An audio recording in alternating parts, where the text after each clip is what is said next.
Bhagavan further says on the 6th shloka, verse 6,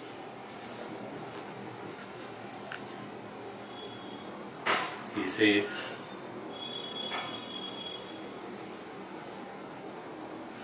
Samsara swapna tulyo hi ragadveshadi sangula swakale satyaktavi bodhe satyasatbhavet. Samsara swapna tulyo hi ragadveshadi sangula swapnakale satyavatbhati bodhe satyasatbhavet. Samsaram swapna tulyo hi, which is because of raga dveshadi sankulaha. The world is full of raga and dvesha, attachments and aversions. Raga, dvesha. It is full of attachments and aversions. So sankulam is a mixture of these things. That is why it is swapna tulyohi.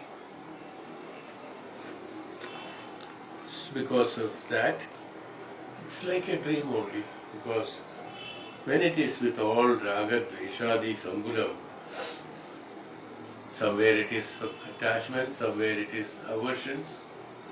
Sometimes we are in attachment, sometimes we are in aversion. Impermanency. That is why Swapna Lokam, they said. Swapna Lokam means that which is not real. That which is Swapna. That means it's a kind of, what is Swapna? It is kind of impression. It's not that it is not there. It is there. But it is Swapna Lokam. It is some sort of, it's not real, but it is there. Because of the aversion of attachments, aversions, like a dream. Attachment, we can analyze it. What does it mean? Why Bhagavan Sankaracharya very specifically says that in everywhere, of course, he had been very firmly mentioning about that.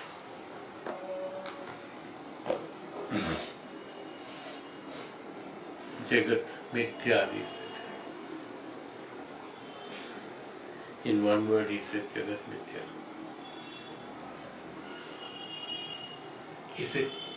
Does it mean that what we are seeing is Mithya?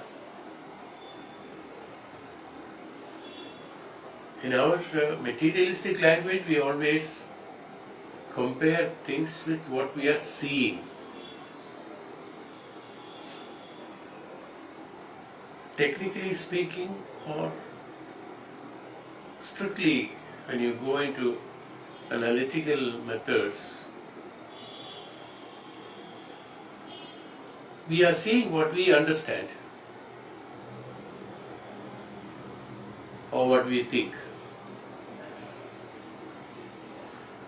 Even though what we are seeing, what we think that what we are seeing is that what is real, and what we are seeing is what is the truth, or what we understand.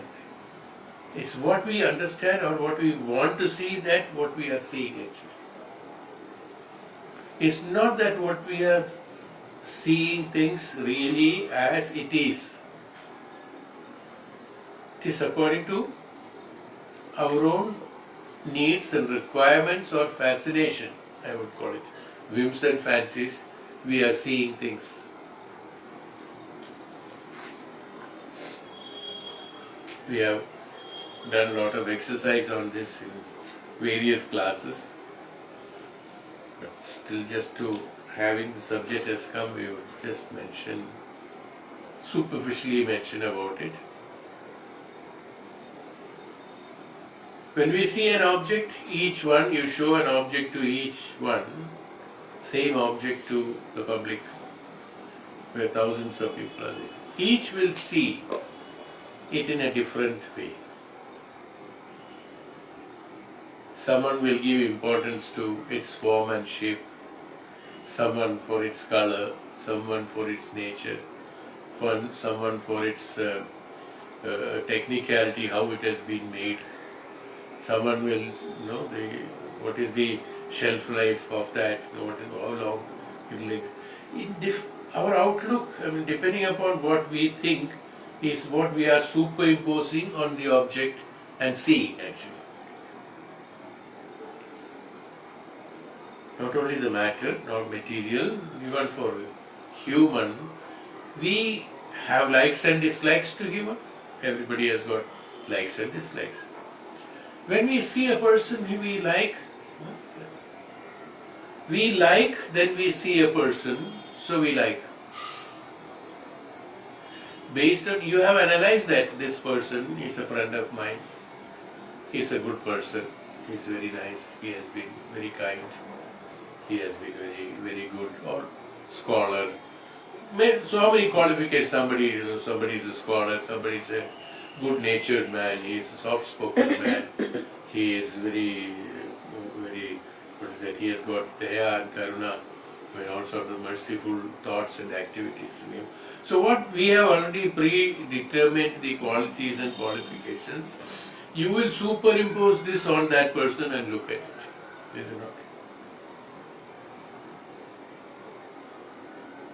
You understood what is the technicality of that, what we are Jagat Mithya. We all have our mother. I think 99% of the people, or maybe 100%. When we see our mother, whatever she is, what we look at? Whether we look at her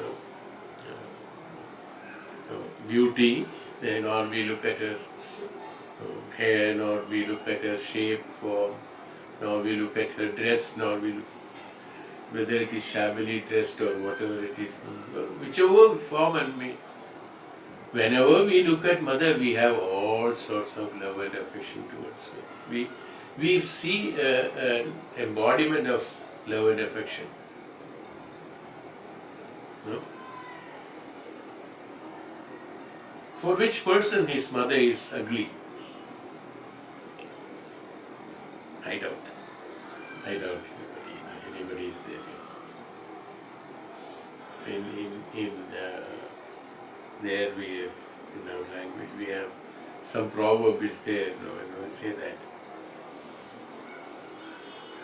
For a crow, her child, is the most beautiful bird in all, compared to all the birds for the crow.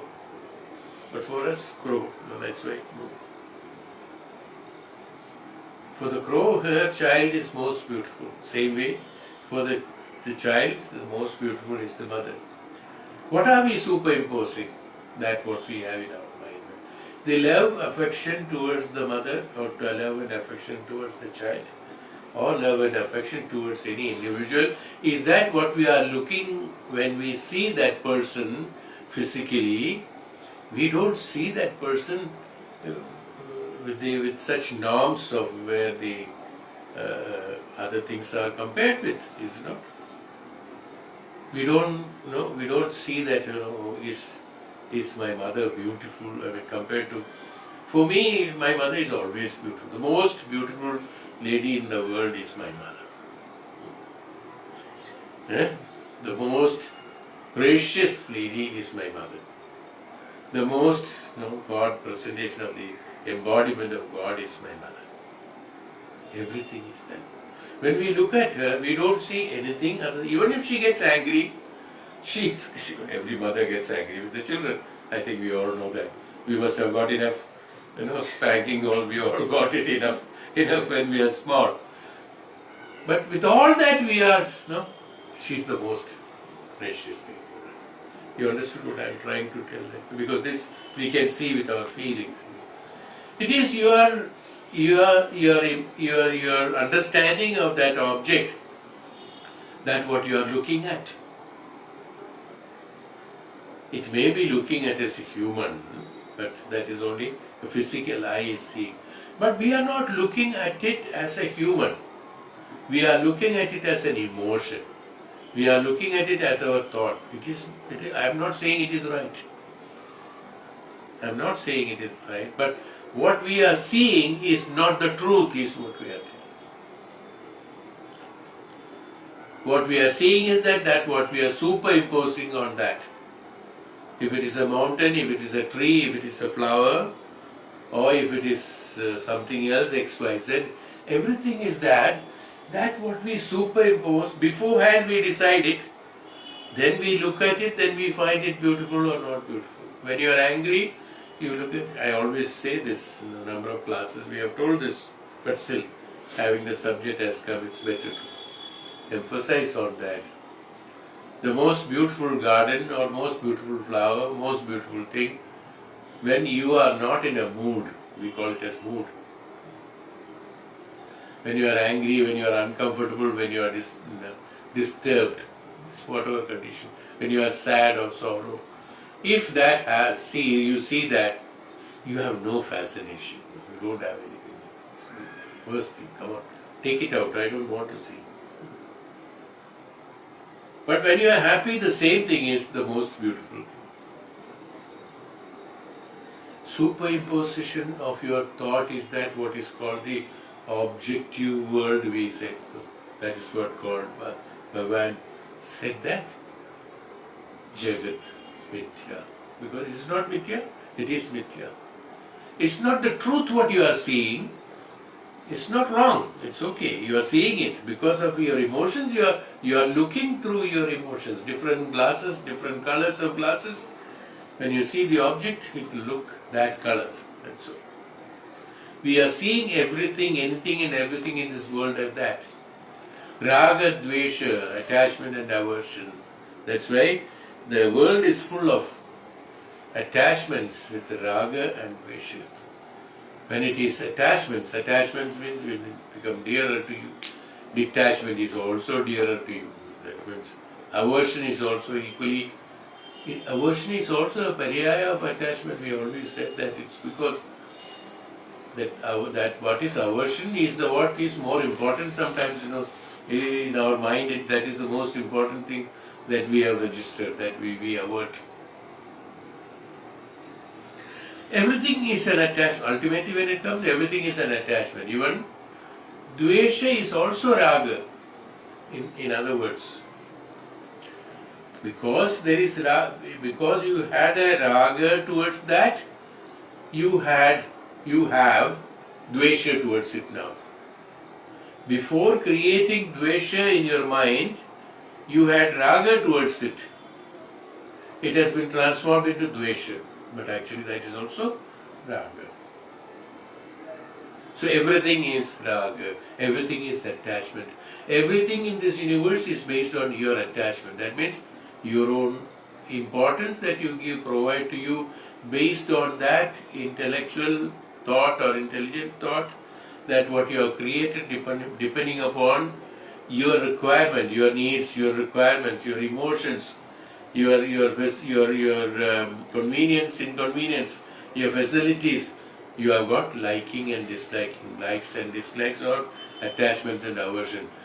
This combination of all the attachments and aversions put together is called the Jagat. A big lie. I mean, in a simple language. It's not that it is not there. Bhagavan did not say it is there or not there. He said this is that. Is that. It is there. It may be an objective world may be there, in material world may be there. But how you have your world created out of those material is based on your objective thinking. That means each one has a different world. Each one's world is different. Each one's world is one's own understanding, one's own attachment. We say that that place is so nice and so beautiful because he had a good time, let me say, good time or good experience during the time they were there in that. So we said that the place is good. How beautiful the place. Which place in this world is not beautiful? Wherever we have, is it any place that is important? No. It is because suppose we have got good friends and good people, we have got good things. We always feel this is the best place for me. No? हमको तो यही ठीक लगता है, अच्छा लगता है. उधर में क्या है? कुछ नहीं, कोई नहीं है, बात करने का कोई नहीं है. Maybe a beautiful place and beautiful facilities, everything, but it is not beautiful for me. For me, which is comfortable and convenient, that it is because that depending upon my raga, that is beautiful for me. That's my world. See? So each one has got its own world. It's not depending on which place God has created bad. Nothing is bad. See, okay, somewhere it is desert. Rajasthan, there is desert. People who got living in the other places and all that, they spend lot of money, lot of problems, lot of things, and they fly over and then stay there and then go there and for what? See that desert.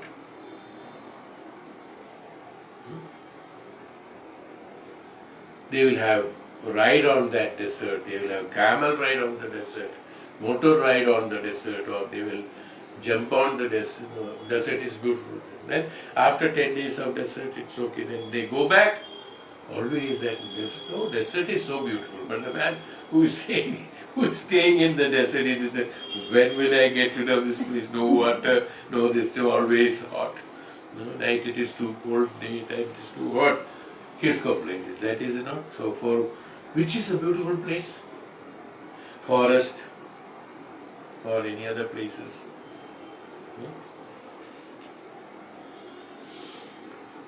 When the maximum rain is there, we go, let us see that. For a few hours we go and see that, oh, so nice. And the man who stays there, he only understands that every day is so much of rain. What are the problems? You'll say that my cloth is not drying, my achar is not drying. Oh, sunlight nahi hai. He has his own problem. He doesn't like, he wants to get out of it. But here, people spend so much of money, what he has earned all the year, he spent only to see that the place where the maximum rain is there. You got to see how it is? You understood what is that? Jagat Mithya is based on the attachments and aversions. Why? Because we tell so many examples is because this opens our mind towards that. What is it? This is not true, it is true. Now nobody can deny these things. Can anybody deny? No. This is exactly what you are feeling. Your world is created by you. Your world is created by you. Your world is created by your emotions, or your world is created by your attachments and aversions, which are all of them are, I emphasize, temporary. So based on your temporary emotions of attachments and aversions, based on your temporary understanding, temporary attachments, and temporary importance, your world is created by you. That's why the world is different every time. You see that, hey, the world was so good some time back when I was born, when I was a child, or it was not good when I was a child, now it's good, or now it's bad. So is it based on something? Is it based on that somewhere the war is happening, or in our own country war is happening, or somewhere there is famine? Somewhere there is plentiness, somewhere there is no everything. Is it based on that we measure the world? No. On what basis do you measure the world? The world, what you say the world is, Jagat. The world, what you see every day morning. Every day you see, every day's experience, what you see, is based on purely your own, that day's or that moment's temporary understanding. People say, दुनिया को क्या हो गया? When he is in distress and when he has got problems, दुनिया को क्या हो गया? कहाँ से कहाँ? We say a lot of things. Dunya is the same, is it not? If you are calling it as material, if you are calling it as matter, it has to be same. Everything is temporary for you, is it not? Even the existence of the world is temporary. The peace in the world is temporary. The disturbance in the world is temporary. The attachment in the world is temporary. The aversion in the world is temporary. The wealth, the health, the age, the whatever it is, everything is temporary, it's not. Everything is changing every moment. So he said that which is changing every moment, how can you call it as true? How can you call it as true? How can you call it as existence? If you call something as existence, it should exist always. If that is not that, if it is only temporary, it is all chara. Keep on moving. Like a train never stops anywhere. Keep on moving. When it is keep on moving, when it is not steady, when it is not real, every time it is changing.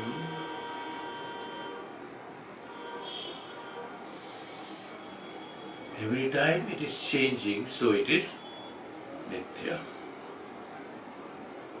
That which is changing is mithya.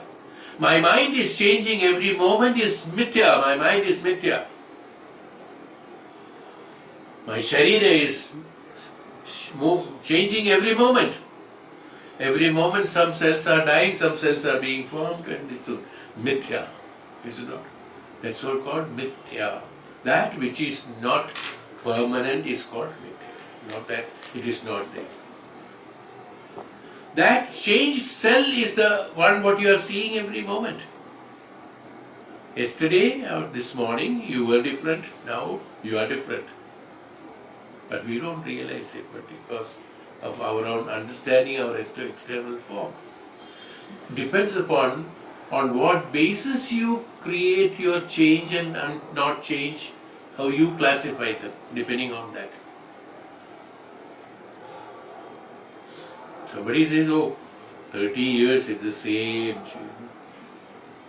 Somebody says, oh, 30, since last so many years, I see you, you are the same. There is no change in you. Mithya. Is it not? He is not telling the truth. He is telling his emotion. He is telling based on certain classification that we have found out, and his emotion towards that is no change. Somebody says, oh my God, I saw you last year and now you see you are looking very old. That is also there. And someone else says that no change is there. Which one is right? You have grown old or you are not so old? Beautiful it is. That's why Jagat Mithya, the world, samsara swapna tulyo hi. As good, he says, samsara is not, he has not told. Samsara swapna tulyo hi. Just like a swapna being real when you are sleeping. And you realize it, recognize it that it is a swapna when we wake up. Same way, when you are having all these temporary emotions and attachments and aversions, raga, Bh.Aadi, when it is there, you find that they are all in Jagrata Avastha. This is called the real.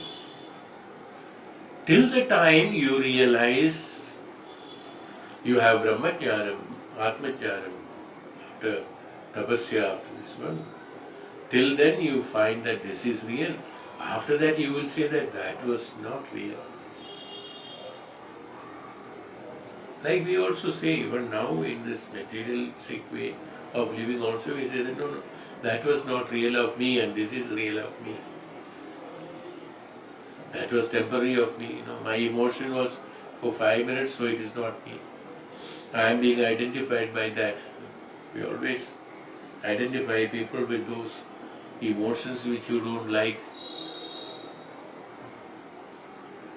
Somebody is an angry person, somebody is a drunkard, somebody is a bad person because of one incident or one talk or one word or one thing. We classify him as so and so.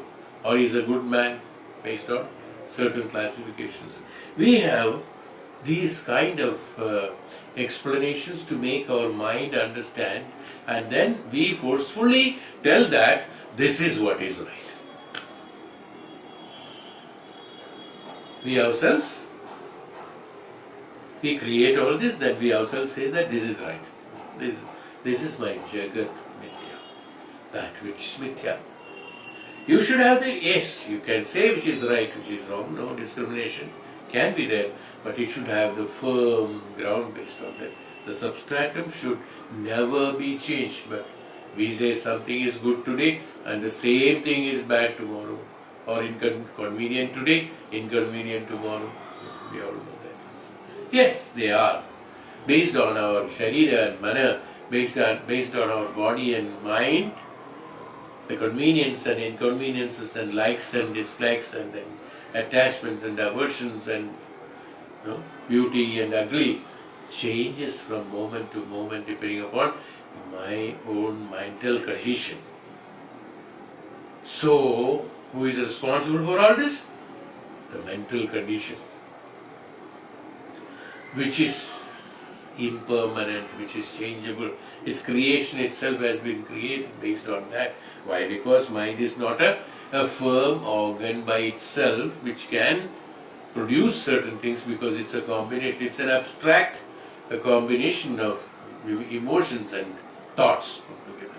So depending upon your experience, the mind is functioning.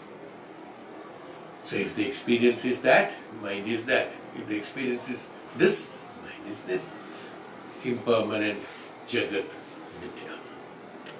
Neither the experience is right. Why? Because you are experiencing with your mind, and the mind is because of the experience and because of that. That's also not true. How can you depend upon something which is impermanent?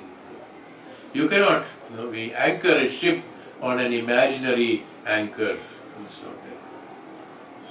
There has to be a firm anchor. There should be. Then only you can change the boat or ship. Anchor towards that. Otherwise, it's not possible. So, the world, which is full of attachments, aversions, and so on, is like a dream. It appears to be real as long as the dream continues, but becomes unreal when one wakes up and when the true wisdom dawns.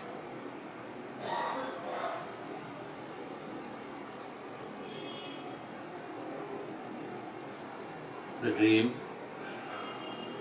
we have variety of experience in the waking state also. Experiences exist, but we are not prepared to accept the waking state as a prolonged dream. We say that was dream, this is the truth. When we open our eyes and then we start walking, physical activity, we say that is the truth. So we call it as Jagrata Avastha. Swapna, Sushupti, Jagrata, three avasthas. So we call it as Avastha, not real. Status. It's Avastha. It's a kind of Avastha. Comfortable Avastha. Okay. I will make myself comfortable here, is what we say. It is not comfortable. You realize it? It's not comfortable, but I will make myself comfortable, or make yourself comfortable here even though it is uncomfortable. Which is mithya, is it not? See how the language words are there? Things like that. So we are all making ourselves comfortable in that imaginary world of this, ठीक है, यही है, जो भी है, ठीक है, ऐसे ही है, this is my karma, this is my this one, whatever explanations you give, you are making yourself comfortable to it, but you are not comfortable. Are we comfortable in this world? The beauty of that, nobody is comfortable in this world. And we call it as this is our world. If it is not comfortable, how can it be your world and your existence? That's also mithya. Which person, which individual is comfortable in this world? Tell me. Something or other will be there that enough is enough. Whether it is wealth, whether it is health, whether it is position, whether it is whatever you call it. None of us are comfortable in this world. But we are living in this world. If you are not comfortable in this world, how are you living? Because our status of that, we have to be here to execute our karma. That's why we are here. So we assume that it is comfortable so that we don't feel bad to be here. So we can assume and stay that, so that's also mithya. So we are living in mithya. Who is living? Your mind, your sharira and the things are all living in. Thinking that this is the place, this is what we are supposed to do. A fisherman who is 12 hours or 18 hours, he is on the boat in the middle of the sea catching fish. It's the maximum time he spends there. He thinks this is my world and this is my life, which is again mithya. Is it that? So everywhere when you look at it, or anybody for that matter, anybody who is a man who is having a lot of responsibilities, who is doing so many things, who is wealthy, who is healthy, who is this, that, everybody is living in that mithya world. We have to be here, that's why we are here. So we have to do it. So the world, so he says that this acceptance of that, the reason is that firm grip of avidya which prevents us from accepting the real. It's because of the ajnanam, or because of the avidya, or because of the ignorance is why we are accepting or not accepting the world. The acceptance and non-acceptance or Atmabodha, good and bad and right and wrong, all the classifications and the opposite, Dvandvada, the opposites comes only because of the ajnanam, it is because of the avidya, it is because of the ignorance that is happening. Once you have the knowledge, there are no opposites. How can there be opposites if there is knowledge? The opposites are there, this we call it as opposites, like dvandvada, two. Dvandvada, not one. When you look at one, you see it as two is because of some defect.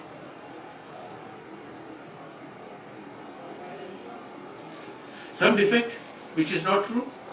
Dvandvada. So Dvandvada is not true. Advaita is true, not Dvandva is true. This happens only because of that. We do not accept it.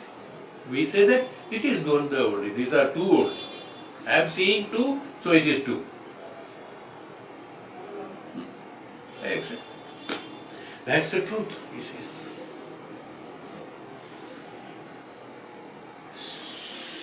Why it is happening according to Bhagavan Swamiji, he says that it is the grip of avidya or the ajnanam or the ignorance why this is happening. We are not fully qualified ourselves to understand and realize the ephemeral nature and the existence of the objects around us and our own exact relationship with our body, mind and intellect. Neither we have understood the objective world, nor we have understood our own relationship between our body, mind and the intellect, antakarana. The relationship of body and mind should be connected with the intellect or with the antakarana, that which is reflecting directly towards the absolute consciousness. These are instruments. We call it as instruments. They are all Bh.Aadi, Karana, Bh.Aadi. They are all matters.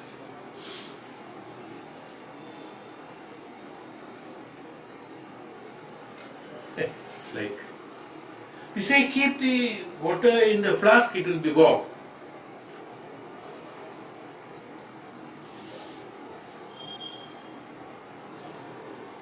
Flask is an Bh.Aadi. If the water is not hot, if the water is not warm, will it be warm? If I pour just water on that, will the flask make it warm? No. It only keeps the warmth because of its insulation property. It keeps the warmth as it is. It is not because of this. It's not the efficiency of the, no, I mean it's not the full efficiency of the flask that keeps the water warm. It is because the warm water itself is that warm, is why the flask is able to keep it warm. If you pour cold water, it will become cold. It preserves the cold only. But you understood what I am saying. Similarly, that our relationship between the intellect is that which should be our true nature of us is that consciousness, which is reflecting to the other Bh.Aadis like intellect, mind and the indriyas and the sharira or indriyas. When it is directly reflecting on that, then only it will be understood properly. If we understand that the consciousness is not reflecting on it directly, we create some sort of obstacles, then the understanding of the sharira, mana and the intellect will totally change. I will say that sharira. Like, again I said that, because having told the flask and water, maybe I have got hot water poured inside out. No, inside. Even though there is an insulation property, things like that, nothing is perfect. There is a radiation in that. If I keep this inside a full bucket of ice, the water which is supposed to be keeping warm for 24 hours will be there only for 2 hours. Because I have changed the atmosphere, I have changed the environment, I made the insulation properties not functioning properly. So what happened? That which is supposed to be keeping the warmth for 24 hours or 12 hours will become cold within 2 hours time. Similarly, if I am not focusing on my consciousness directly, making my mind, intellect and the indriyas directly focusing towards the consciousness, obstacles are like putting an ice, that means obstacles. What are the ice here? The ice here is that attachments and attractions towards the external world and the pleasures. When it is surrounded by these pleasures, what happens? I am creating a veil around that. Automatically what happens? The impact of the consciousness, even though it is there, but it is not experienced by the person. It's not. Even though it is the warm water that has been poured, but it has become cold because of the other parameters. So it has become cold, or it has become negative, or it has become ignorant because of my attachments and attractions and things like that. That's because of the emotion, that's because of the ignorance and the emotions. When that ignorance had pervaded the mind created that environment to be not reflecting true. The moment the Bh.Aadis are removed, the mind reflects it to be true. That's all. No? Same as a material or matter as we have discussed. So, what is necessary? Don't put ice around the flask. It will remain all warm for 12 hours. Simple thing. No? as it is. No other extra. They are all attachments that you have created towards that Asma. Attachments, aversions and attachments have been created. Is why it has changed its characteristics. Its nature has been changed. Its characteristics, even though its characteristics is to keep the water warm, it has changed its basic characteristic itself and made it impermanent. Similarly, our mind and Sharira and intellect also changes if I am directly not connected with the consciousness and making an obstacle in between because of the attachments, aversions, and due to and pleasures. Due to ignorance, I feel that is a fact, so automatically there is an obstacle created for the reflection that from the higher consciousness, even though it is constantly there, but creates an obstacle for that. So we start thinking, this is how the experience is. So our experience is totally different then, is it not? Opposites, Dvantada has come. Opposites have come in that. This is how the opposites have been created. It's a creation. Opposites are creation. There are no opposites in this universe. Everything is created by us. Opposites are created by us. Is there any opposite? What is an opposite for rain? No rain. No rain, is it an opposite? So, nature, light for that matter, sunshine. Nothing is got, there is no Dvantvada in that, everything is same. So, this identification of that is why Adi Shankaracharya has created this firm opinion and idea and also established and proven in every small field also he has proven that the Dvantvada is a mithya. Dvantvada is ignorance. Dvantvada is mithya. Dvantvada is ignorance. Ad-Dvantvada, Advaitam, Ad-Dvantvada is the right thing that is to be accepted and then experienced. When I start feeling that Ad-Dvantvada in my experiences, then only I will be in a position to experience the reality of my consciousness, and through that reality, experiencing that reality of the true consciousness, we will not leave any residue.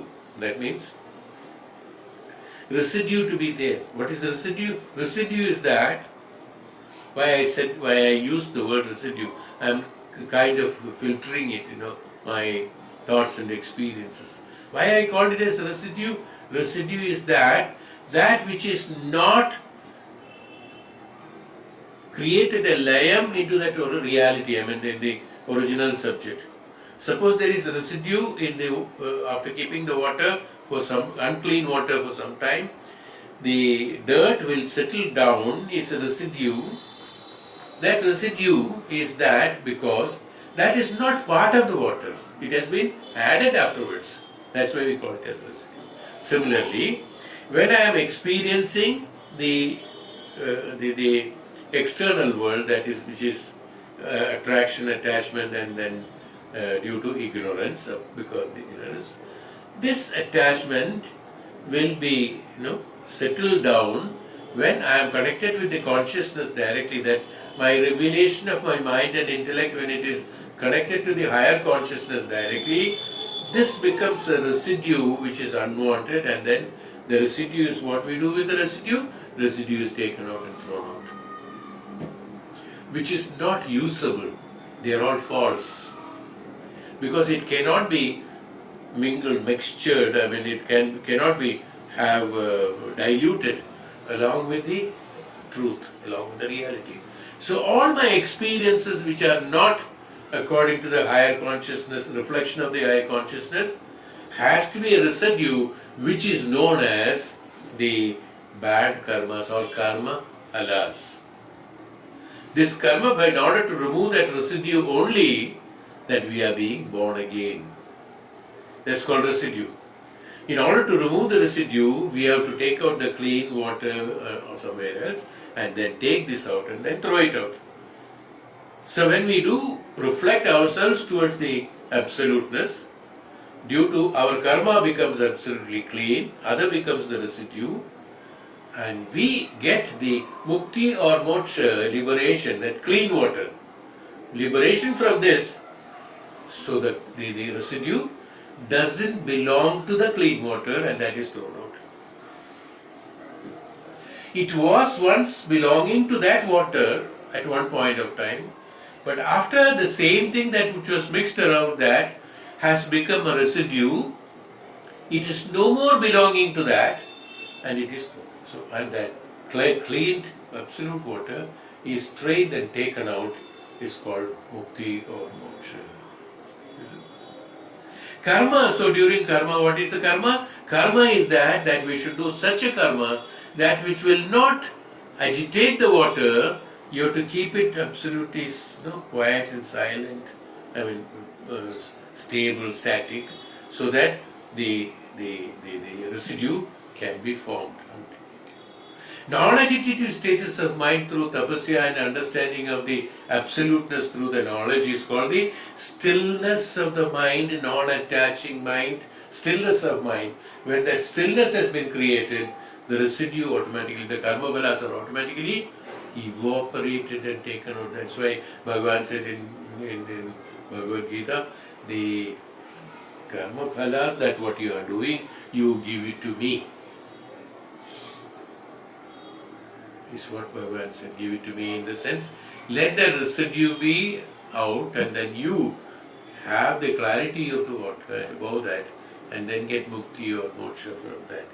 Is because why this residue is formed, why this residue had been mixed with me at one point of time during the karma bala. We felt it is real. When we are experiencing, when we are enjoying, we are having pleasures, we have got attachment with material and matter and men and things like that. What happens? It's all, we think that this is the reality, this is the truth. Actually, you create lot of karma phalas out of it, which you are not able to realize it. So when you understand, when you do tapasya, when you have got Vedantic jnanam, when you take a diksha from the Guru or shiksha from the Guru, automatically you are in a position to be still, and in that stillness you are in a position to take out all that which has not been mingled with you or layam has not taken place. They all will become the settlement or residue, and then you are able to escape. Then you are able to escape from that which was from that residue which was a part of you at one point of time, which you could not understand or remove by any method or means.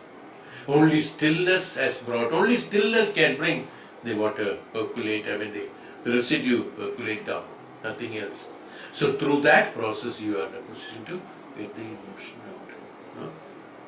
Similarly, our karma phalas has to be made as a residue so that we clean ourselves and then that's called cleaning ourselves, purifying ourselves. It's called the matter of called purifying ourselves. No, there is a word in Upanishads, they are told purifying yourself. Purifying is done through the tapasya, through the meditation.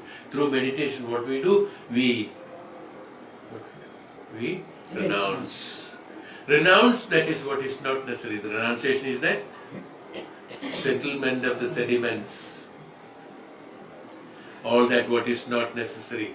So that make me purify is an upati again. When I am purified, then I am able to be transferred through a filter again to some other vessel which is clean and then get evaporated to the world. This is how the acceptance takes place. You see how beautiful it is. Advantata, Advaita. When you are mixed with the emotions, attachment, attractions, worldly experiences, pleasures and all that, you are in Dvandvata.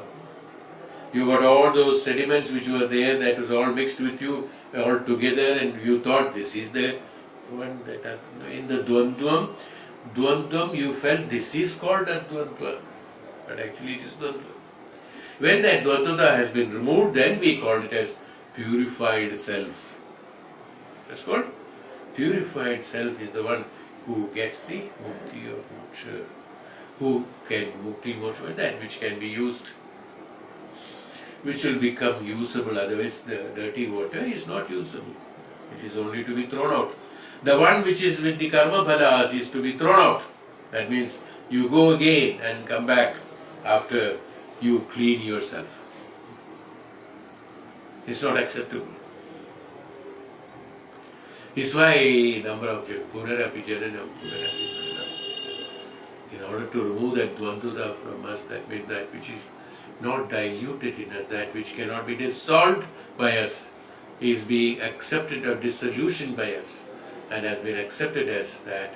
So that has to be removed. Then only we will be in a position to purify ourselves. That's called tapasya. Through tapasya, through jnanam, through tapasya, through jnanam, you are, that only is the method that you will be in a position to remove your karma phalas. Any amount of additional karma will not remove. As we said yesterday, any karma, any action cannot remove ignorance. The darkness we said about. Any action cannot remove ignorance. No action can remove ignorance. It's only the jnanam that can remove ignorance. We told about the example of sweeping the darkness and all that. The dream is real to us so long as we are in it. We already told about it that we are in that dirt. We think that, oh, that is the most beautiful thing to be experiencing. So therefore, wake up from the unreal existence by tearing asunder the ignorance, avidya, that is covering the real knowledge, and to realize the blissful nature of your own self. Your own self, the self, the aham, or the formation or the projection of the sharira, mana, antakarana, everything has been created because there is a substratum which is known as the Brahman, or which is known as the consciousness. This is a super build which is created for a particular purpose. This super build is not as, it is, that's why it's known as super build, which is not real, which is temporary, it's only for some time. Once the purpose is solved, the super build is demolished, and then the real you will be there inside you. That real you, if the earliest that you can understand that is the real you, the experience and wear and tear and agonies of the super build need not be experienced unnecessarily. As early as possible, the demolition of the external super build has to be done. To make you understand, to make us understand, to make everyone understand. That is why the Maharishis and Tapasis have created all these documents, or the grunts and the methods and the upadhis and the help that has been created by the Diksha, Guru, and Shishya, Shiksha, Shastra, Veda. All these upadhis have been created only for making us understand that how to demolish this fictitious world where we are living in.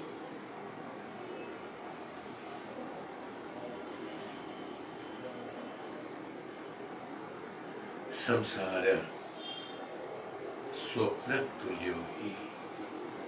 Samsara is that swapna tulyo hi. It is there, but it is like equally to a dream. So never give importance to those which are temporary. What is the lesson out of it? If it is swapna tulyo hi, samsara swapna tulyo hi, raga Bh.Aadi sankulaha, Sw.Karye Bh.Aadi prabodhe satya sadbhave. So if the samsara is swapna tulyoti, the swapna, okay, we have been seeing, there was no other way that I had to see the swapna, I have seen the swapna. Don't consider them as real, then don't take it to yourself. Don't go and based on that swapna you don't behave. Don't go along with that, is that what he's telling. So, when samsara is that swapna, when everything is impermanent, when they are all provided to me, or this impermanency is provided for me to experience through the impermanency, through the experience of impermanency, I understand what is permanency, then get rid of the impermanency is the purpose of the life. The understanding the impermanency is the truth is known as the ignorance. That ignorance can be removed only by vidya or by the jnanam. I won't call it as vidya. I will call it as jnanam, the knowledge. That knowledge, the revelation of the knowledge can be done by various methods. If you can do it yourself, no doubt you get the best. So many tapasvis, so many jnanis, so many great people have done tapasya for so many years and gained this jnana. Fine. So many could not do it, so they had to undergo through the process of training them, through the guru, through the shiksha, through the Veda Patanam, through Vedanta Patanam and things like that. Whichever method you adopt, that is not very important. But you adopt some method in order to remove that ignorance is what Bhagavan says. Don't sit tight saying that this is, the ignorance is the truth. Sapnam is the truth. Subeka dekha hua sapna sach hai.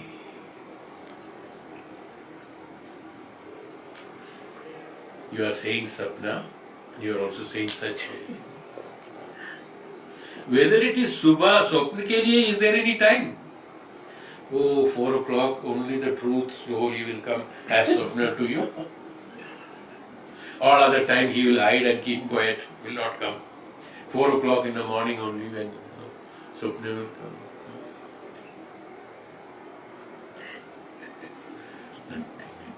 Swapna sach hai. So you yourself is telling that, ye देखा हुआ ये स्वप्न सच है वो स्वप्न सच नहीं. I have done all these manipulations, manifestations, all sort of malpractices have been done to my mind and corrupted my mind, saying that वो सच होगा. ठीक है, क्योंकि वो 4 बजे का स्वप्न में हमको बहुत धन मिला था. शाम को उसको पूछा स्वप्न क्या हुआ, स्वप्न ही रह गया. And nothing is there. Don't do that. I think it's time today. We will just start the second one.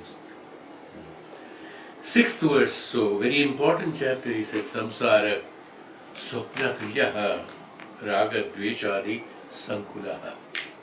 We should remember that. Why we are saying that? Because we are living that life. We are living, no doubt. We are living that life which is impermanent, which is not truth. Understand this and then experience all the external this one. That has to be done. There is no other way. It's all right. When you are traveling in a boat in the sea, then we have to undergo the experience of the sea, waves in the boat will be swaying like this and like that, and the sea breeze will be there, and all this we have to understand. But you should understand that none of them are true. They are all temporary for the time being, so long as I am in the boat. So better get the best thing what we can do is that as early as possible come to the shore, come to the bank. This is what we are supposed to do. That understanding has to be there. That's not real. Things like that. So whatever happening in our life, it comes down to that. Whatever happening in our life, it is all because of the raga dvesha, the experiences ajnana. At the back of my mind, I always say that, let the Ishwaratva, godliness, Bhagavatva, that Guru, that Siddhanta, the principle, the absolute Brahman, be there in the background always. Be conscious of that always. And say that this karma I have to do, I am supposed to do it, let me do it, that's all. But I am not attached to it, see. Without an attachment towards that, the stillness of the mind, keeping the stillness of mind, the agitation should be only to the externalities, external, but not oriented. It should not affect your the innermost of the instrument, which is the consciousness. That's all. This needs training. That's why the yoga abhyasa, last chapter we said about that. The yoga abhyasa, yes, what is it we said?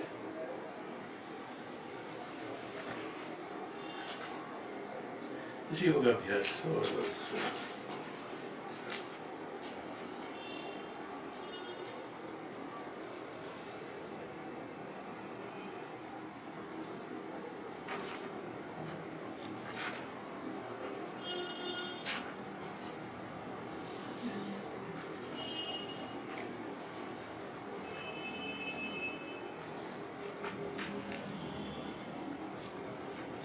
Anyway, that yoga abhyasa, that abhyasa, jnana abhyasa, tapasya abhyasa, abhyasa to identify the abhyasa, that means practice has to be there. So in the verse 7, we can just start and say, Tavat satyam jagat bhati shuktikara jagam yatha yavat natyayade brahma sarvadishtanam madvayam.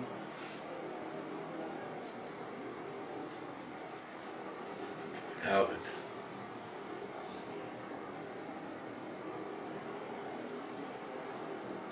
Again emphasizing the previous sloka.